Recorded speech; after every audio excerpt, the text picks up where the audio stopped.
Hi, welcome to Third Space Live.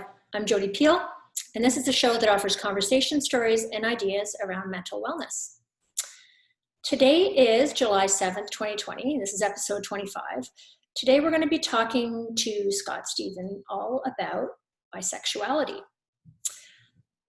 Before I begin, I want to let you know that you can find out everything about Third Space Life Charity on our website at thirdspacecanada.org. Please follow us on Facebook and Instagram, and you can also view previous shows on our YouTube channel. So I'm going to introduce this topic today, starting with a definition of bisexuality, because I'm a middle-aged heterosexual woman, and I've got a lot of learning to do, as I'm sure a lot of the viewers do on this subject. So that was my starting point, so we'll start the conversation there. Bisexuality can be defined as a romantic attraction, sexual attraction, or sexual behavior towards more than one sex or gender. After I learned that, I then started doing some reading, which is always a great thing to do when you don't know enough about the topic. And one of the articles I came across in the New York Times Magazine from March 20th of 2014 by Benoit Denizet-Lewis was compelling to me. And I'm going to paraphrase a paragraph from that article as a starting point for this conversation. And this is how it goes. Quote, "But in the eyes of many, there remains a bewildering and potentially invented orientation favored by men in denial about their homosexuality and by women who will inevitably settle down with men." This is a definition of bisexuality in this article. It goes on to say that studies have found that straight identified people have more negative attitudes about bisexuals, especially bisexual men, than they do about gays and lesbians. And some of the worst discrimination and minimization comes from the gay community itself. The person who was interviewed in that article was quoted as saying, "It's exhausting trying to keep up with all the ignorance that people spew about bisexuality." Super compelling. So what I'm going to do is introduce our guest, Scott, to help us learn more about this and unpack a lot of what was said in that quote. Scott Stevens, I'm going to read because I can't memorize this much information, identifies as a cis-gendered bisexual man and uses the he, him pronouns. He's currently one of the graduate student interns at Third Space Life Charity and will be graduating in August from the University of British Columbia, Okanagan, with a master's degree in social work. His main areas of interest are providing counseling to adults and adolescents who are survivors of childhood emotional and physical neglect and abuse. This work is very close to his heart, as Scott is a survivor of complex childhood trauma himself. And he's driven to instill hope in his clients that they too can break free from these traumatic pasts. Scott's therapeutic work with his clients are mainly informed by attachment theory, but he also finds himself frequently using CBT, narrative therapy, and solution-focused brief therapy. And he's planning on undergoing further training in Victoria, BC later this summer, where he'll be learning how to work as a co-therapist with nature. Scott, we haven't even talked about that yet, so we'll have to get to that. We were just talking about nature in our pre-show preparation. When not being a social worker, Scott loves rock climbing, trail running, tinkering with vehicles, and unraveling the particular behaviors of the African pygmy hedgehog, which is fascinating. He actually has a sticker on his computer of a hedgehog, and it's super cute. So I'm going to unpin my video, and I'm going to welcome Scott to the conversation. Hi, Scott. Hello, Jody. Thanks for having me on the show. Thanks for being here. Let's jump right in. We had decided that we were going to also introduce ourselves in terms of from an inclusivity point of view, and inviting people of all genders and all sexual identifications to be part of this conversation today, even though you and I only bring our own perspectives to this conversation. Exactly. Mm-hmm. So let's start with, what is bisexuality?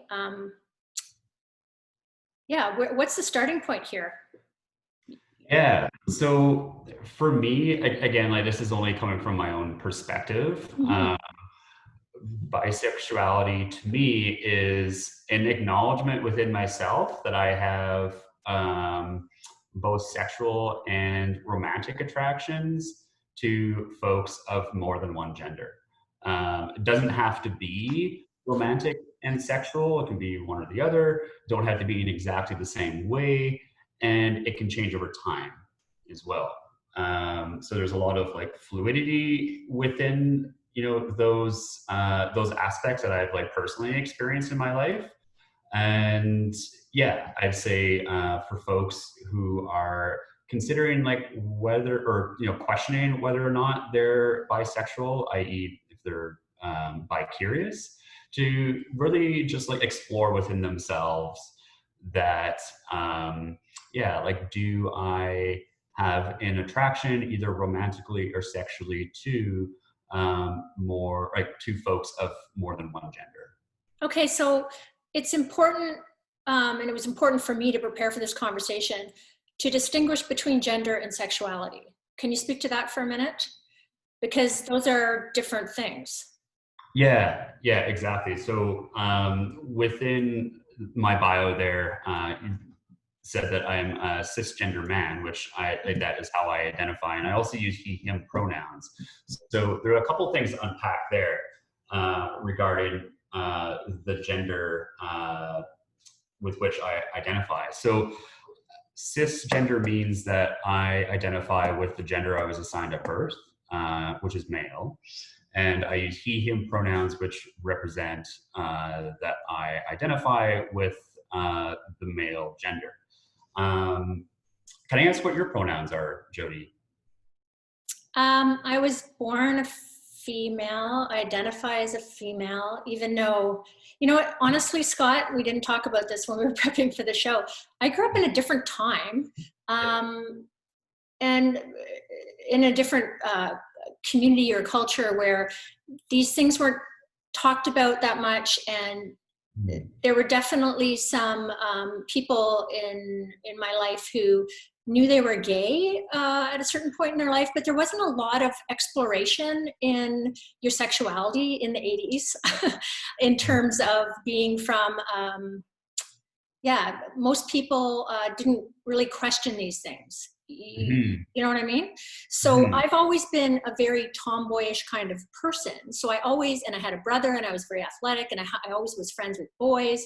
So I always felt non-girly, but I never questioned or explored how that might, that I could possibly identify as a different gender, or that I had the opportunity to even explore a sexuality other than hetero. So yes, I identify as a female. I'm in a heterosexual relationship, marriage for the last 20 something years. That's how I identify. I call myself a she, but some of this stuff is so new to me. Yeah, I've taken that for granted, I think, my whole life. I haven't really questioned it. And I think a Yeah. lot of people of my generation and maybe older than myself probably feel that way too, I'm guessing. Yeah. Yeah. I'd say it still happens even within my generation as well. Yeah. That Mm-hmm. element of So, but yeah, clarity. Um, but I think there's degrees that mhm. I've experienced myself in terms of identifying as a cisgendered female. Is that right? um, Woman, female. woman.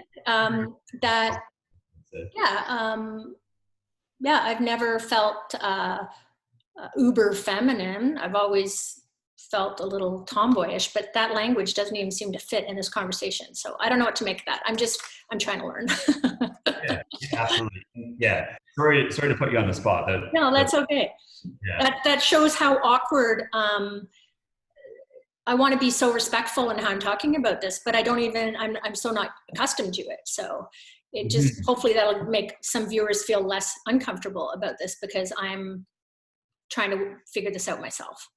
And Yeah, yeah. And like the reason that I put my pronouns in there, like he, him, is to make it clear that just because I may present as a man and that I um, personally do like align with my presentation, that I'm explicating that, because far too often, like in commons, or not common society, in society, I would say, that folks go around assuming the gender of folks, often within the binary, not considering even that there are multiple, like various gender identities out there. And by me saying, okay, I use he, him pronouns, it normalizes that process of,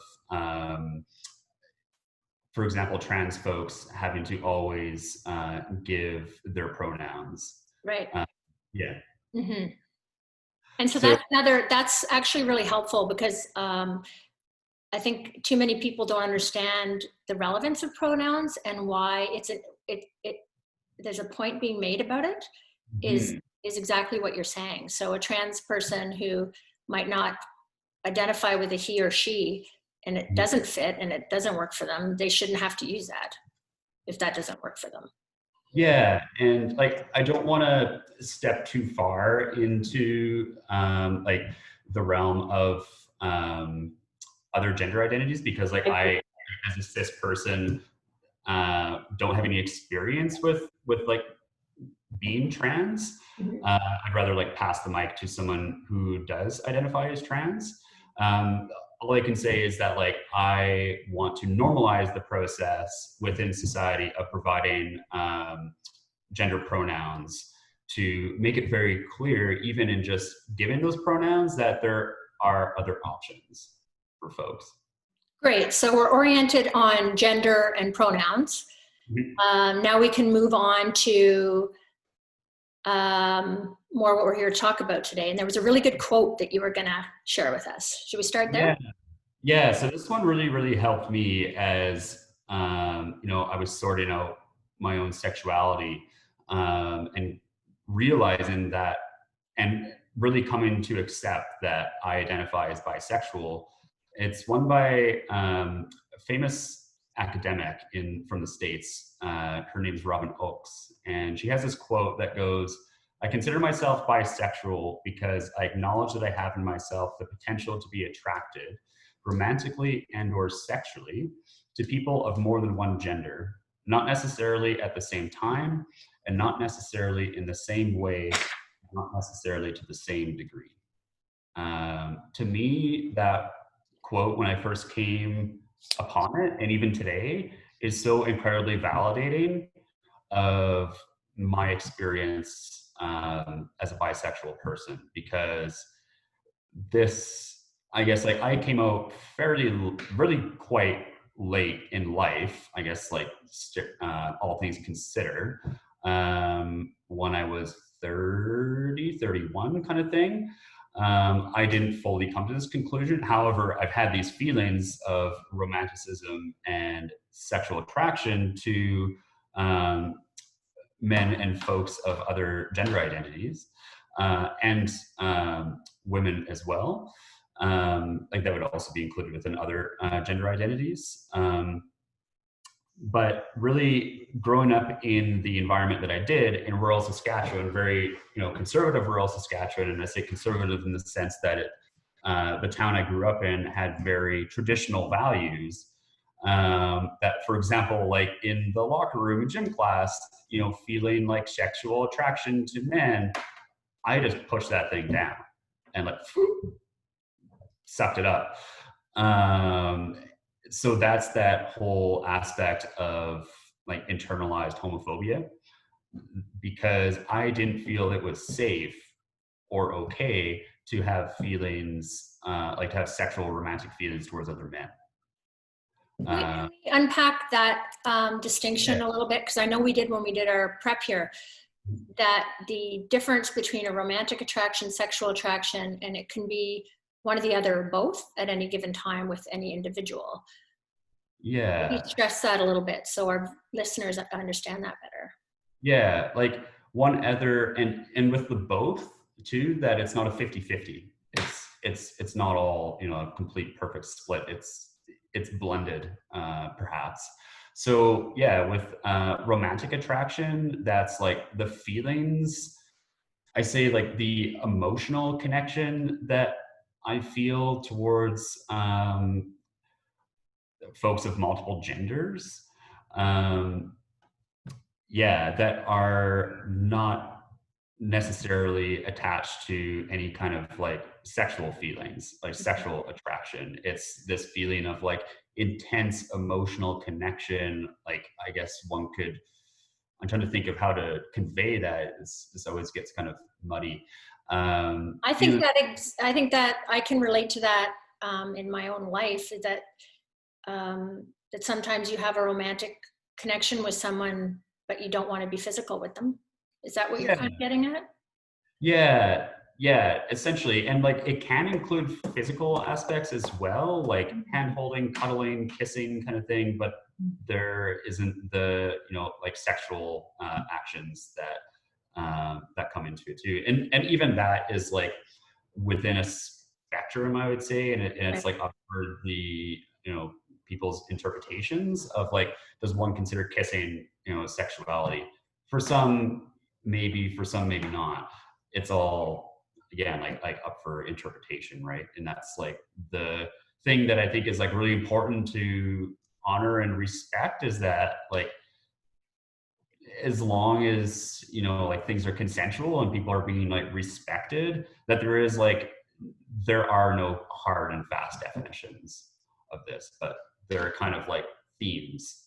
So the sexual attraction is, yeah, like having like a desire to, perhaps like a desire for somebody in a sexual way, let that be like full on intercourse or anything in between, kind of like romantic and full on intercourse, whatever that may be for somebody.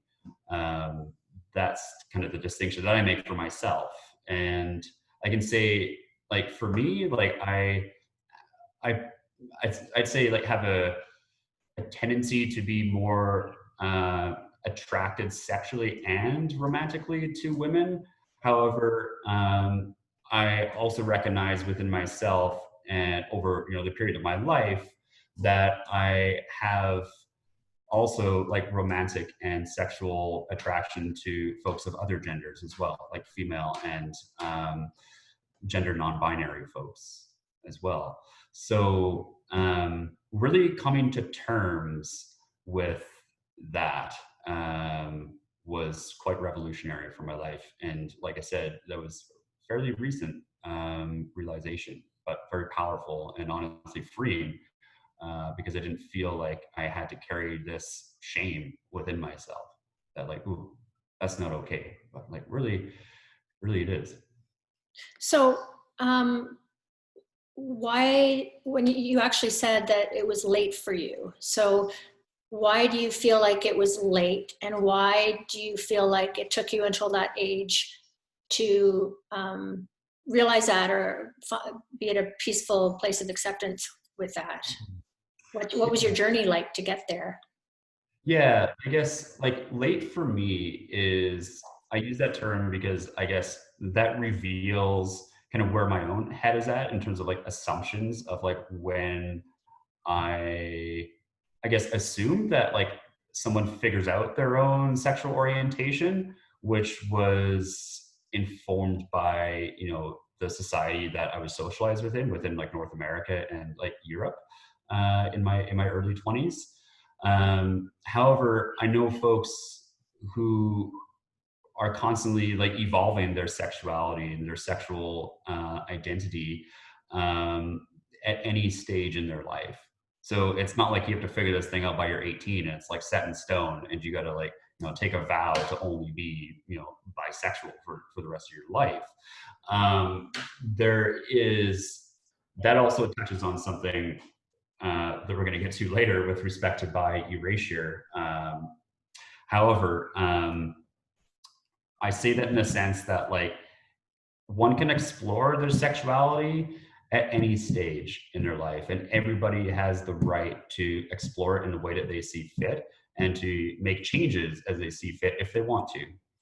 It's not fixed necessarily if somebody doesn't want it to be, if they feel like there's room for growth in some capacity.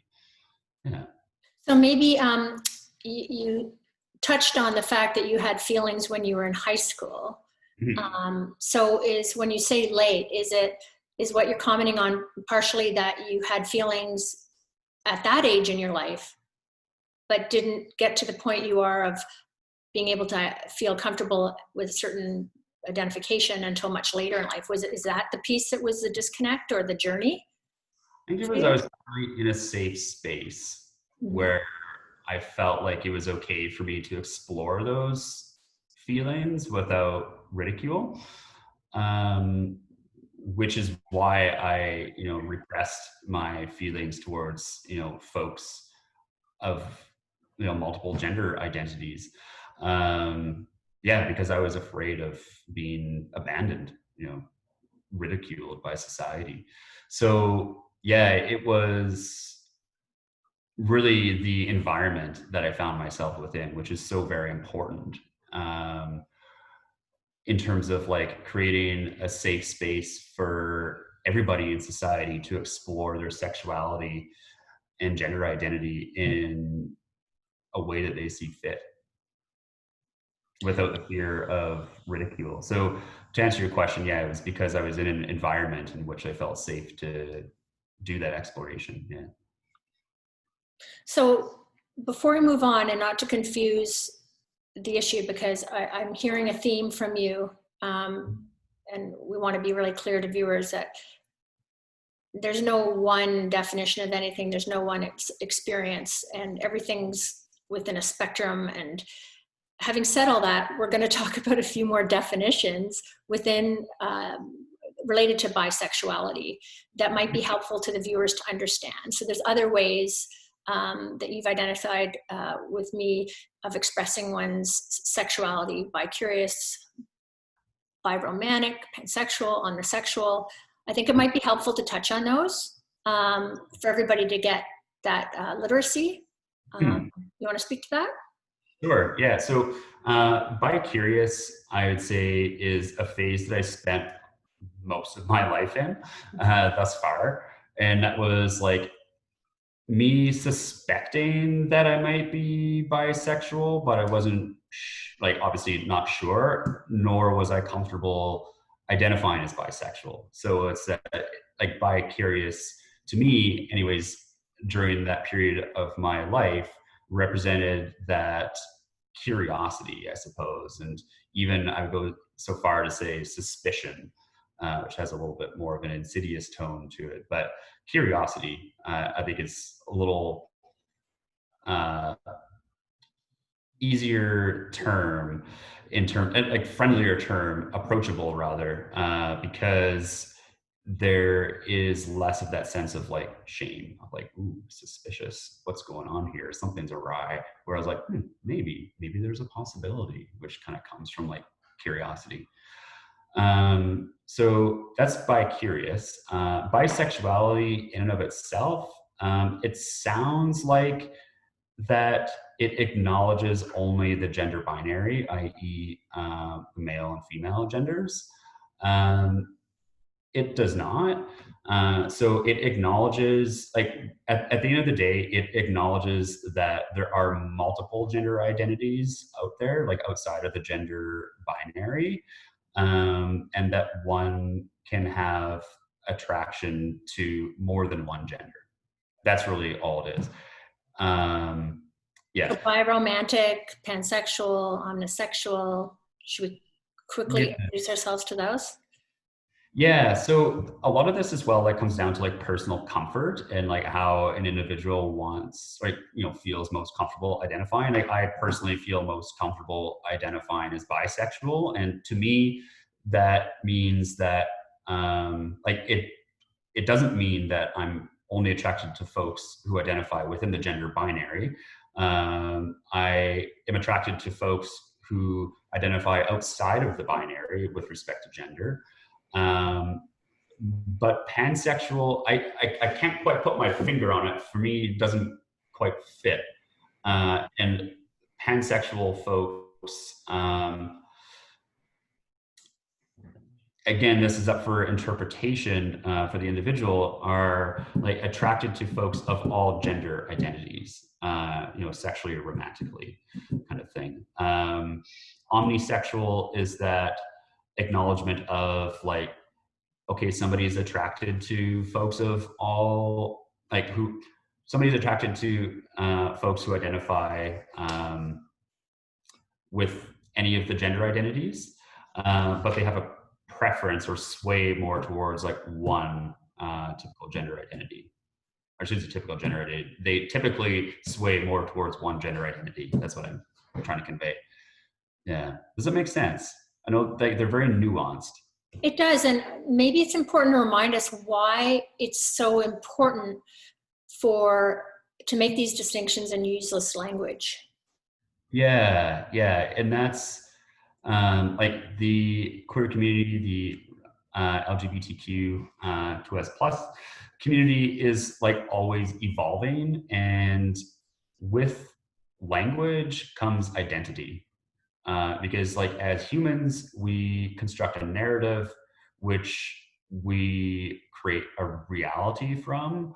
So if there's one identity that like somebody doesn't identify with, they can move on to another one that they perhaps better identify with. Or perhaps there's an identity that doesn't exist yet, that somebody would feel more comfortable identifying with, and they can create their own identity. So it's like constantly evolving, and it's all under this under the spirit of inclusivity, that like you are seen, your experience is valid, you are okay, and you exist. And that's the tie, one of the many ties into mental health, is that when your society or community doesn't recognize your identity, that has a lot of negative consequences on your wellness, on your ability. Yeah. Absolutely. And that can get conflated too, when it's misunderstood as like, oh, somebody who identifies as bisexual, they don't know themselves, or like they're mentally unstable because, they just can't pick a gender that they're attracted to. Like that is like really, really pernicious, in the sense that like it's really predicated upon misunderstanding. And we're going to get into those myths and debunk them, or some of the misconceptions later in the show, because probably too many of us are familiar with some of them. Did you want to do that now, or did you want to talk more about your story and what it might be like for other young people in our community who are exploring this, their sexuality, and maybe have or haven't come out yet, and what that's like for young people? Yeah, 100%. So in terms of like coming out, I think the only person one has to like come out to, I would argue, is like themselves. If somebody wants to like explicate their sexual identity, gender identity to other people, that's totally up to them when and if they're ready to do so. And I say like coming out to oneself in the air of like self-exploration, right? Like not as a demand, like figure yourself out, darn it. More like an invitation to explore oneself in the realms of sexuality and gender identity as well. So that's what I mean. That makes sense to me. I mean, it's like any other area of your self-development and identity. It's a lot of the time, especially when you're a young person in adolescence or young adulthood, it's a really tough time and a really chaotic time in a lot of people's lives, because you're learning so much about yourself, and it's hard work, and it's really hard to explore things, that areas of your life that aren't as politically loaded or as dangerous in some ways in our society as these types of things. I mean, I'd like to think that we're living in a modern, open, inclusive society, and I think we're on our way to get there, but we're not there yet. And I think it's still tough for a lot of young people. to explore some of these areas of their life. Yeah, it'd be tough to explore something that society doesn't necessarily view as valid or is skeptical about, Mhm. because then that gets internalized, in all kinds of like very confusing ways. And like again, only speaking from my own perspective, like I thought for years, up until I was like 30, 31, that bisexuality meant I had to be attracted equally to both men and women. So there are a couple things there to unpack. First and foremost, that like I had internalized this idea that there's only the gender binary, that folks can only identify on, male and female terms, which is not true. Um, yeah, and then from sexuality, like from a sexuality perspective, that I would have to be attracted to folks of multiple genders in the same way on a sexual front. And then there also is this lack of acknowledging that I can be attracted to somebody of another, or I can be attracted to folks of like multiple genders in a romantic way, not necessarily sexually. So there are like so many layers to it that at first I was like honestly quite confused about. Like, oh my goodness, like what does this mean? I was confused about the language of bisexuality, because implies like a dyad. However, that's not how I see bisexuality. And that's how I know like a lot of folks, not saying everybody who identifies as bisexual sees it this way, but a lot of folks who identify as bisexual also don't see it as a binary. Um, yeah, it's just a lot of inner, really framework, like grounding framework to wade through. And it gets exhausting at times. I can Which kind imagine of, it's complex. Just having this conversation with you and preparing for this show, it is complex. mhm, And you know what? It's not any more nuanced necessarily than other areas of self-discovery of who you are as a human.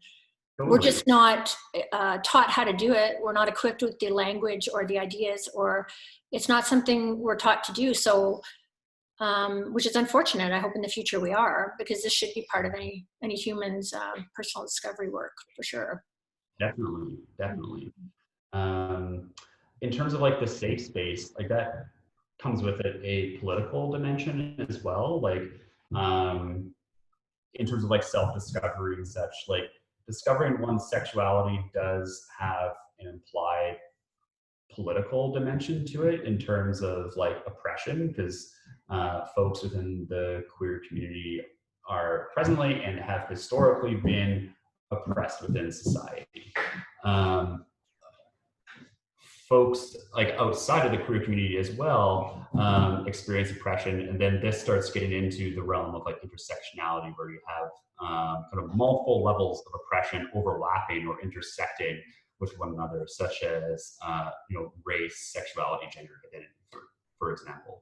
Right. um, so in terms of the safe space, and linking back to like what can youth do um, to perhaps like develop or begin this journey of exploration of their sexuality, gender identity, I'd say like finding those spaces is so important, and creating those spaces within communities and institutions is so vitally important. So for example, at UBCO, there's the Pride Resource Center. Folks there are very, very supportive of having conversations, and just like you don't have to talk to anybody if you don't want to. But it is helpful to know, or was helpful for me, knowing that that place existed on campus, where it was a safe space for queer folks to exist, or anybody who's curious about is like queer culture, or is questioning within themselves their gender or sexuality, and what that means for them, right? That it's a safe space to do that exploration, or simply to be. Within the greater community of Kelowna, there's like the Kelowna Pride Society. They have a lot of great resources and are very connected with other organizations within the community. They have a lot of advertisements regarding like events to support queer culture and the queer community within our community of Kelowna as well. So like those are kind of two options that really come to my mind when you talk Yeah, about. the both organizations have a ton of resources and opportunities to connect with the community in so many ways. So check out the websites for sure. That's great stuff. Tell me a little bit about your experience in being part of that community, either on campus or I'm not sure your history because you have moved around, but what are the benefits you've experienced from being part of a queer community? Yeah, so like personally, like I identify with the queer community as part of like the bisexual community, I guess. Not I guess, I do. Um, so for me, it's been really validating, to be honest with you, that I know there exists a community of folks who are like-minded with respect to like sexuality and gender representation or gender identity rather. Yeah, and just knowing that I'm within good company, I guess. I'm not the most active within the queer community myself, and not everybody has to be. It's something that I would like to become more involved in moving forward. But with that being said, like one doesn't even have to identify with the queer community. By the queer community, like my interpretation of it is this overarching umbrella of the various identities, various sexual identities, various gender identities, even various ways of relating to folks romantically and sexually in terms of like ethical non-monogamy. That's a whole nother show in and of itself. Very, very interesting. Be interesting to have somebody from example, the poly community come in and if they felt like it, talk about their experience. But anyways, I identify with the bisexual community under the entire queer community. So it's like one kind of snippet, I guess. Yeah. That's helpful for people to understand that as well. Yeah. Yeah. And not like I still get tripped up about it too. Not everybody identifies with the queer community, but they'll identify as bisexual. And again, it's like the important thing to remember is like it's up for interpretation, and it's up for the interpretation of the individual who's really deciding or living their sexuality, their gender identity. It's up to them completely, and it's like it's nobody else's responsibility, or it's in nobody else's wheelhouse to even assume somebody's sexual orientation or gender identity, Yeah. or how someone should go about that, right? Yeah. Well, that's a perfect bridge into the next segment that we were going to tackle here, which was two common misconceptions about bisexuality. Mm-hmm. Yeah, for sure. Why don't we start with, you've already touched on it, that bisexual people will be equally attracted to men and women. Yeah. And that's not only because it's only the only genders there are female and male. Speak to me about that. Yeah, so there's a couple things in there. I guess like you just touched on it as well, that and it is a common misconception within society that folks will again throw in some transphobia, and perhaps subconsciously because that's how they're socialized in society, that there exists only the male and male and female genders, which is not true. So there's that aspect of like, oh, okay, they can only be attracted to someone who identifies as a male or someone who identifies as a female. That's untrue because there are all these other gender identities that one could be attracted to. Also, that it's there's a conflation of sexual attraction and ethics. I guess relational ethics, that like really somebody who's heterosexual and monogamous, um, the argument falls apart when one considers like, oh, well, like just because one is heterosexual doesn't mean that they're not attracted to other people, outside of their partner who are Exactly. opposite gender, right? Who Mhm. are of their own opposite gender, not their partner's opposite gender, from a heterosexual perspective. So that falls apart. Also, within like that, that just because, for example, myself, like I'm attracted to folks of multiple gender identities, that doesn't question my ability to be faithful to one person, um, in a monogamous way. Um, I have explored ethical non-monogamy in my own ways, and that I really really appreciate having done that work, and I learned a lot from it. But personally, I'm more comfortable with a monogamous relationship, and also that doesn't mean that I'm a promiscuous person. And also, like, what's wrong with being promiscuous? What's wrong with being sexually attracted to other people? As long as it's ethical. It gets real, Right. harmful. People start having sexual relations or romantic attractions or romantic affiliations with folks behind their partner's backs, because then that's like, yeah, that is, Whole nother conversation, like you said before.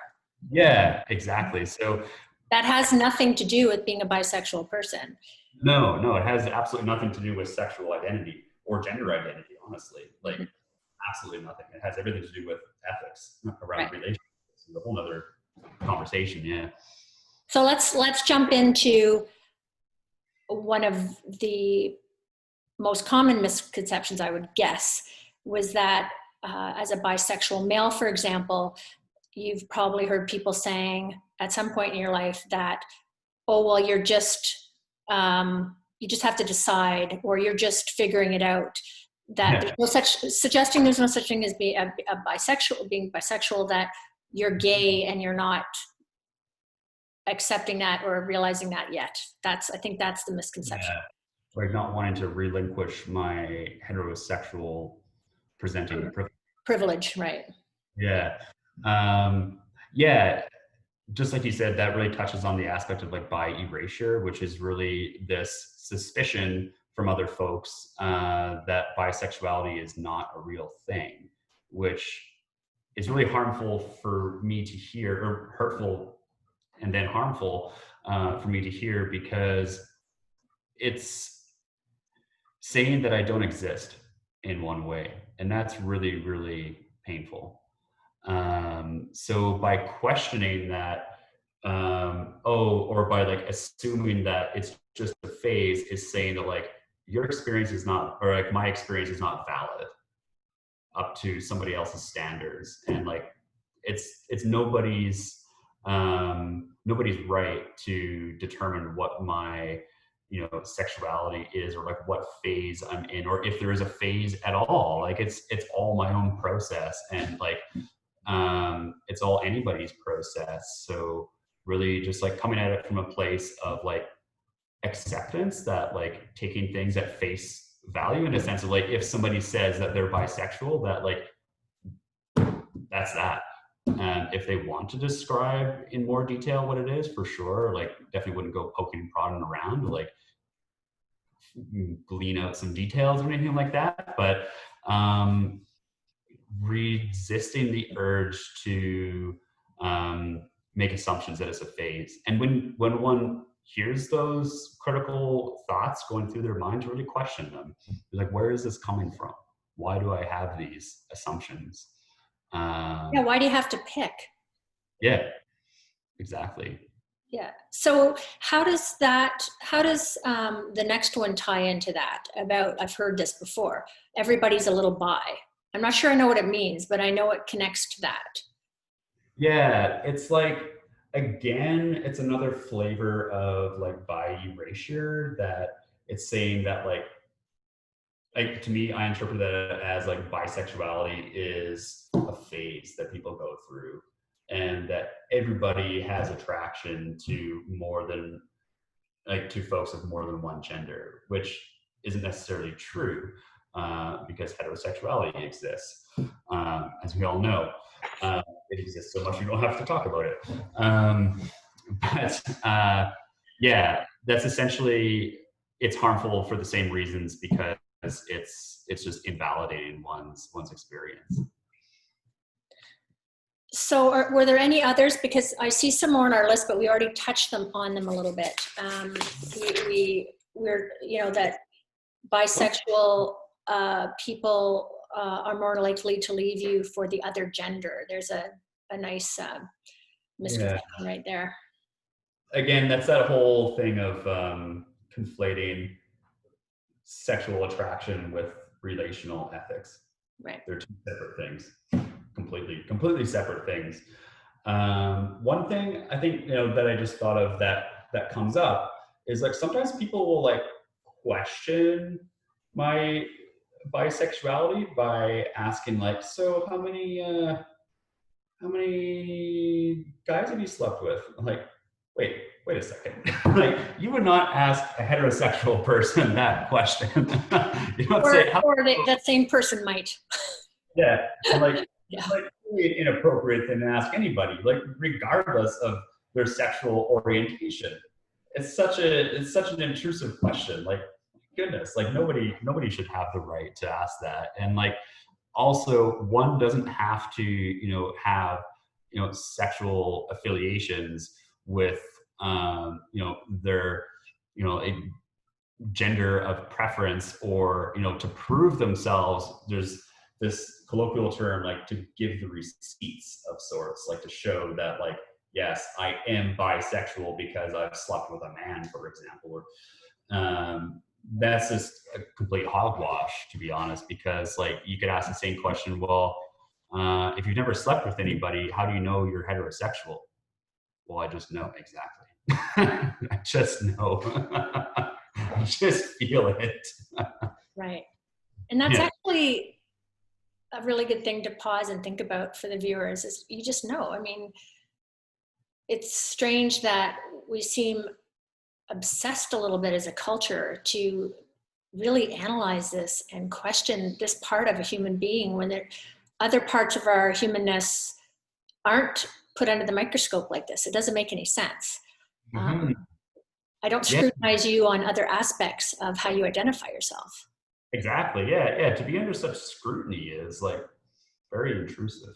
Goodness. Mm-hmm. And for, like, anybody to ask, like, how do you know for sure? Like, for example, on a date, when you're, like, just getting to know somebody, you're like, whoa, it's like 0 to 300 right away. And heterosexual people aren't scrutinized about this aspect of life. Exactly. And that's the privilege aspect, and that's that, like, assumption of heteronormativity, that everybody is heterosexual. Right. So because our show is a lot, we provide a lot of programs and services geared to young people. Mm-hmm. Do you have any words of advice for young people or their parents or other people in their lives in terms of how to create safe, supportive conversations around this topic?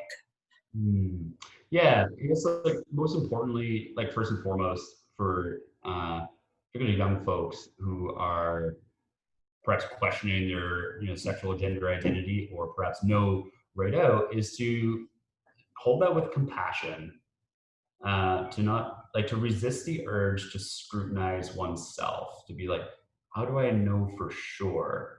And to really, I guess, lean into the feelings of, like, those feelings are enough, and to just accept them for how they are, within oneself, and that is enough. And perhaps there aren't any words for it in the moment, but I think acknowledging simply that those feelings exist is the first place to start.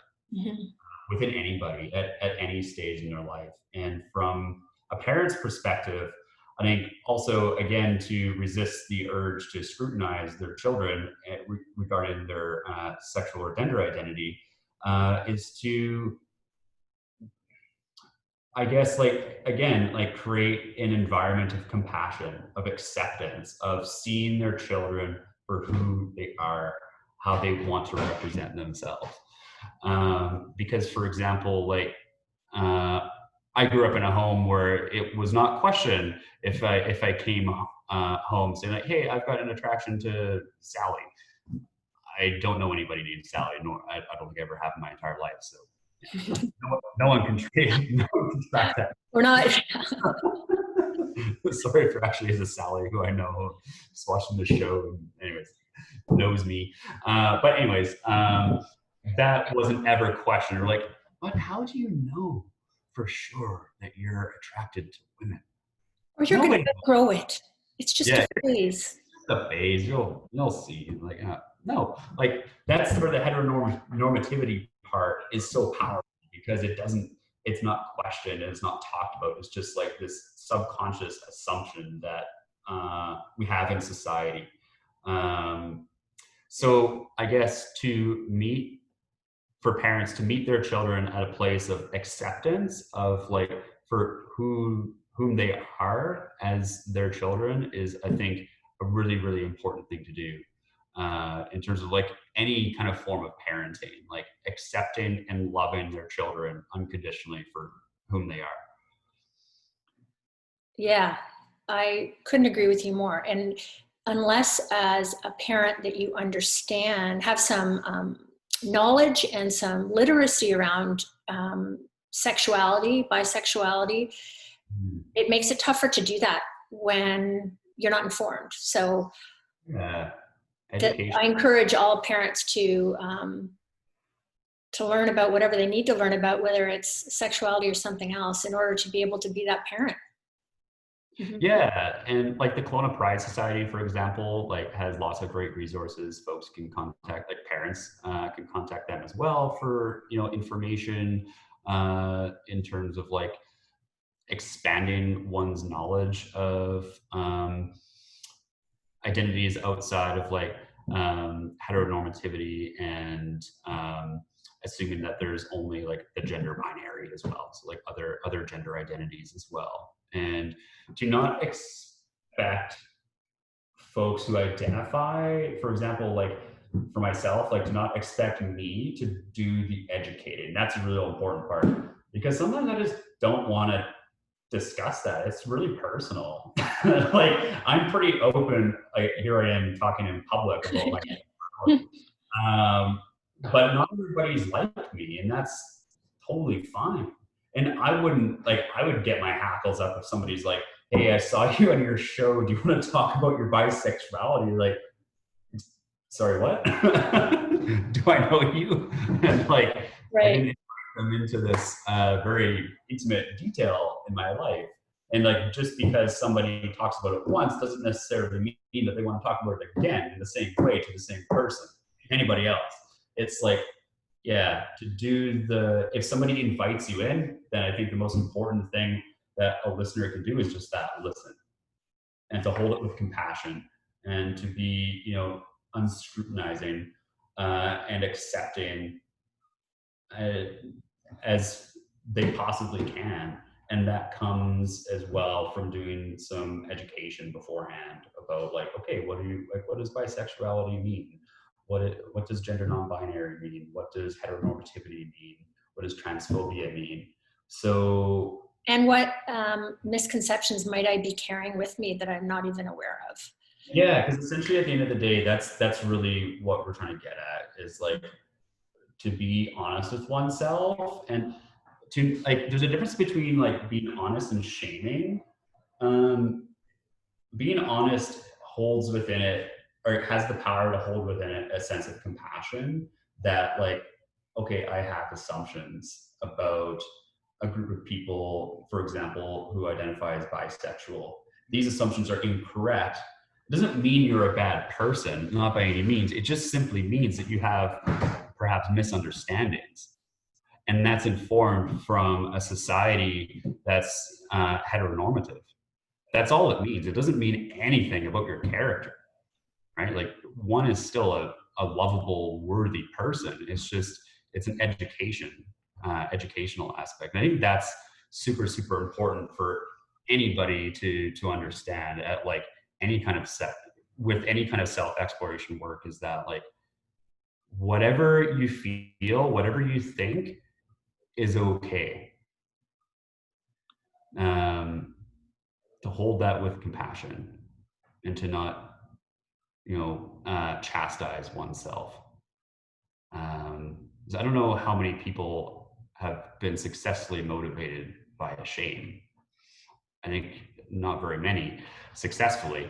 Perhaps motivated to make a difference, but how successful that is, I don't know. And I would wager that it's relatively unsuccessful. However, to come from a place of like compassion and a desire to change because one wants to learn and to generally be more accepting of folks in society, I think is just a lot friendlier and healthier place to be within oneself, instead of like, oh, I'm such a bad person for carrying these like homophobic thoughts. Like, okay, yeah, I've had some homophobic thoughts, and this was instilled in me by society. And perhaps at times, if I'm really honest with myself, I can see how, I perpetuated that by, making really off-color jokes, for example. I'm still not a bad person. I've done bad things, but at my core, I'm still lovable and worthy. And that desire to change and to be, to use language and to be more inclusive of folks, I think is really important. Yeah, it is. And thank you, because that helps me out too, having this conversation. Last question before we have to go. Because our charity provides supportive care and counseling to many, many, many students, how would therapy help with a student, let's say, who's exploring their sexuality? What would that look like, and how would that be helpful to the student? I think it's really, really important on a therapist perspective to not only to do the legwork about, say, for example, somebody like about bisexuality in the queer community to begin with, so that there's a basic like vocabulary to use and general understanding, and to come from a place of like acceptance of like however one is, like however their client presents is completely okay, however that is. There's no like pathologizing of like, oh, this is part of, that borderline personality thing that psychiatrist diagnosed you with 5 years ago. Like, goodness gracious, yeah, that just is pathologizing. Would never want to hear that from anybody. But to really hold them in a space of like acceptance. And this becomes tricky too, because like there's an element of safety that is present regarding like being in therapy with a therapist who also identifies with the same community that the client identifies with, for example, right? Like, so I would encourage folks who perhaps are questioning their sexuality or gender identity to do some research, like simply Google like queer therapist Kelowna and see who comes up. For example, like I identify within the queer community. I can speak to bisexuality. I don't know the experience of coming out as trans. Like I would not feel comfortable counseling in that process. I could create space. I could be as safe as possible and accepting as possible, but I could not offer that experience of like, yes, this is what it's like. And obviously everybody's experience is different regardless of how the therapist identifies, but that is too far out of my wheelhouse. I would feel unethical to claim to be an expert in a community to which I don't identify or don't belong, right? Like, I hear what you're saying. And I think for some people who live in a smaller community, those resources might not be available. But I know that on the Kelowna Pride website, there are also telephone numbers for support services. So you can seek support outside of your community if that's not available to you. Totally. Mm-hmm. Totally. Mm-hmm. Yeah. So before we say goodbye, is there anything else you'd like to say? I think just to reiterate the fact that, like, for folks who are perhaps questioning their sexual gender identity, for parents to really like hold themselves and their children in compassion and acceptance of whatever feelings come up. I think that's really such a powerful thing, that is often like underappreciated. However, it's really like the foundation of a lot of meaningful growth, to be accepting of whatever sexual or gender identity one identifies with. So yeah, acceptance, love, lovely. I love it. Love is the answer. Yeah. Well, thank you so much, Scott. That was fascinating. I can't wait to get you back on more shows. Yeah, thanks for Talk having other me. topics as well. Yeah, I'll remind everybody that you can learn more about our charity at thirdspacecanada.org. You can also follow us on Facebook or Instagram, and you can watch previous shows. There's a whole library building on our YouTube channel. So be sure to check those out. We'll see you again soon. Thanks again, Scott, for joining us today, and we'll see you all again soon. thank you so much for having me. Yeah. Bye for now. Bye.